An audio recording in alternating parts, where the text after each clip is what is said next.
आप देख रहे हैं एनवायरमेंट टुडे न्यूज।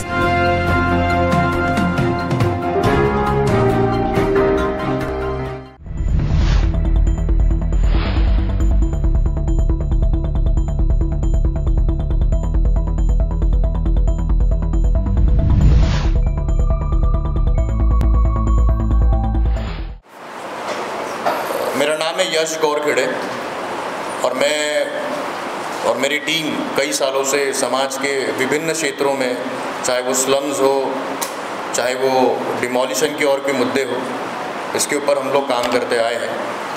और आप सबको पता है कि करीब 2 सालों से डॉक्टर बाबा साहेब आम्बेडकर सांस्कृतिक भवन अंबाझरी, ये जो मुद्दा था, ये आप सबको बहुत अच्छे से पता है कि ये मुद्दा क्या था, ये कैसे हुआ। सिर्फ दलित समाज ही नहीं, बट समाज के विभिन्न क्षेत्रों के लोग, सामाजिक कार्यकर्ता रास्ते पे उतरे, बहुत बड़े बड़े आंदोलन हुए। करीब करीब 275 दिनों के आसपास ये आंदोलन चला। इसमें मैं एक युवा होने के नाते, वही समाज से आने के नाते मैंने भी कई लोगों को मोबिलाइज़ किया। अब मुद्दा मैं आपको एकदम शॉर्ट में यही बताऊंगा कि रेवेन्यू डिपार्टमेंट की जो ज़मीन थी, फॉरेस्ट एंड रेवेन्यू की, वो ज़मीन को डॉक्टर बाबा साहेब आम्बेडकर और अंबाझरी उद्यान के रीडेवलपमेंट के लिए 2014 में डिवीज़न कमिश्नर का एक जीआर था। ये आपको सब मैं व्हाट्सएप पे भेज दूँगा। इसका अब जीआर था, फिर इसको टेंडरिंग बेस के लिए निकाला गया था। फिर पहले 60-40 महानगर पालिका 60% और 40% एमटीडीसी का शेयर रेवेन्यू को लेके जीआर निकाला। फिर सभागृह में एक प्रस्ताव पारित हुआ हमारे महानगर पालिका के, जिसमें बोला गया कि नहीं, हमको 75% चाहिए रेवेन्यू और 25% जो है वो एमटीडीसी के पास जाएगा। और एक टेंडर निकाला गया। टेंडर में कंपनियां आई, कंपनी ने टेंडर लिया और वहाँ पे काम शुरू हुआ। एक प्रपोज्ड प्लान वहाँ पे दिया गया था और वहाँ पे जो डॉक्टर बाबा साहब आम्बेडकर का 2700 से 2800 स्क्वायर फीट का जो एक सभागृह था, जिसको डॉक्टर बाबा साहब आम्बेडकर सांस्कृतिक भवन का नाम दिया गया था, वहाँ पे कई लोगों की शादियाँ हुई। बहुत पुराना हॉल है और आप काफ़ी आप एक्सपीरियंस लोग हो, आप कई साल से आप नागपुर में रह रहे हो, तो आपको पता था कि वहाँ पे उसकी हालत क्या है। 2014 से लेके तो 2019 तक का, ये मेरा रिपोर्ट नहीं है, ये डिवीज़न कमिश्नर का रिपोर्ट है कि यहाँ पे मेट्रो ने, एल&टी कंपनी ने उसको यूज़ किया as a store room, as a warehouse. Cement के बोरे से लेके कंस्ट्रक्शन के सामान तक वहाँ पे रखा गया। और फिर 2019 में एक निम्न कंपनी को ये जगह को रीडेवलपमेंट करने के लिए इसको दिया गया। और उसके बाद एक तीव्र आंदोलन हुआ 275 दिन, जिसमें ये बोला गया था कि ये पूरी की पूरी जो ज़मीन है, ये डॉक्टर बाबा साहब आम्बेडकर के सांस्कृतिक भवन के लिए राखिव है, ये रिजर्व्ड है। और ये सामान्य बात थी कि लोगों की इसमें भावना बहुत आहत हुई। और आहत होने के बाद मैं उस समाज से आता हूँ, हम लोग रास्ते पे उतरे। तीव्र हम लोगों ने आंदोलन किया 275 दिन।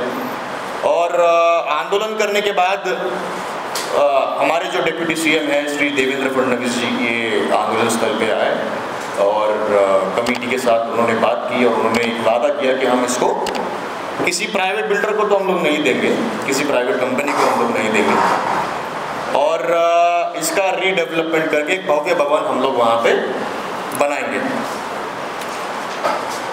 ये बात है पिछले जून-जुलाई महीने की 2023 की। आप सारे पत्रकारों ने ये सब कुछ देखा।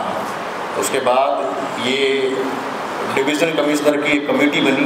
डिवीज़न कमिश्नर की कमेटी बनने के बाद जितने लोगों ने हमारे समाज का जो नेतृत्व कर रहे थे, जो निम्न लोग थे, जो समिति थी, वो समिति के लोगों को डॉक्यूमेंट मांगे गए। उनसे जितना हुआ उन्होंने डॉक्यूमेंट दिए और एमटीडीसी ने वहाँ पे टेम्प्रेरी स्टे लगवा दिया।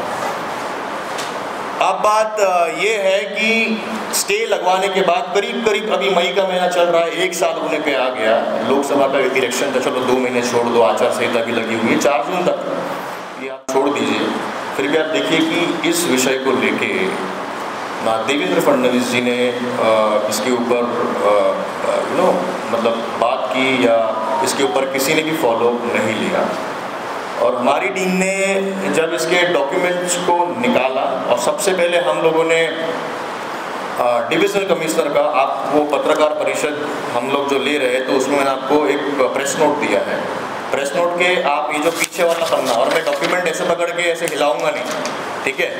मैं डॉक्यूमेंट आपको आपके हाथ में दिया होगा मैंने। इनफैक्ट ये आपके व्हाट्सएप पे भी मैं आपको एक पूरा का पूरा PDF आपको भेज दूंगा।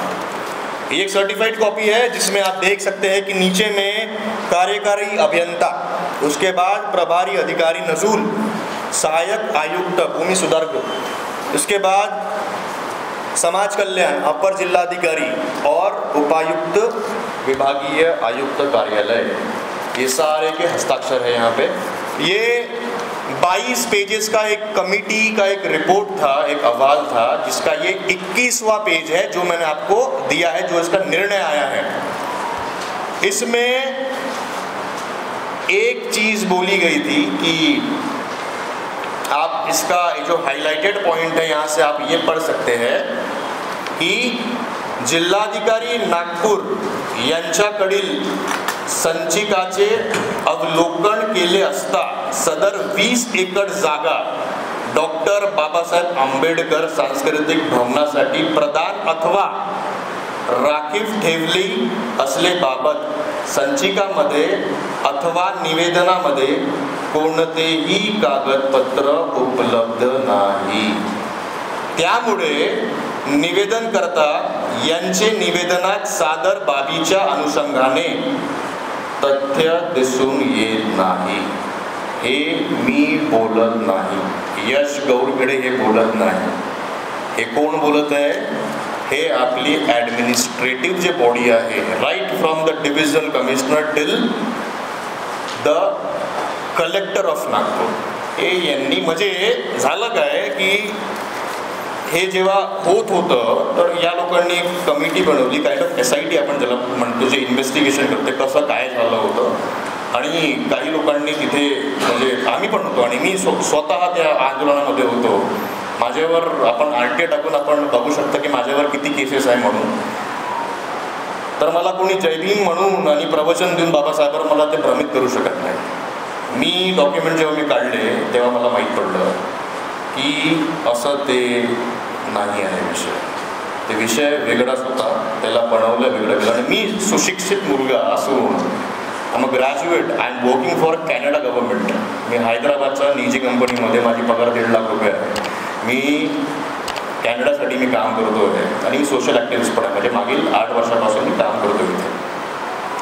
तर मी जेव्हा परत आलो, माझं लग्न झालं आता 2 महिन्या पहिले, मी जेव्हा परत आलो, मी पांढरापुडी वस्तीमध्ये राहतो, वस्तीमध्ये मी वस्ती सोडली नाही आहे। तर मला लोक विचारले की यश गौरखेडे, तुम्ही आम्हाला मोबिलाईज केलं होतं, तुम्ही आम्हाला म्हटलं होतं की आपण आंदोलनामध्ये सहभागी व्हा, मागे आंदोलन चालू आहे। तर सर्व लोक ना ऊन बघितली आणि ना त्यांनी पावसाळा बघितला, ते सर्व लोक आंदोलन यांनी केलं आणि समिती एक स्थापना झाली होती, डॉक्टर बाबासाहेब आंबेडकर सांस्कृतिक भवन बचाव कृती समिती। या समितीच्या माध्यमाने डेमोक्रेटिकली म्हणजे समिती फॉर्म करण्यात आली होती असं लोकांनी म्हटलं।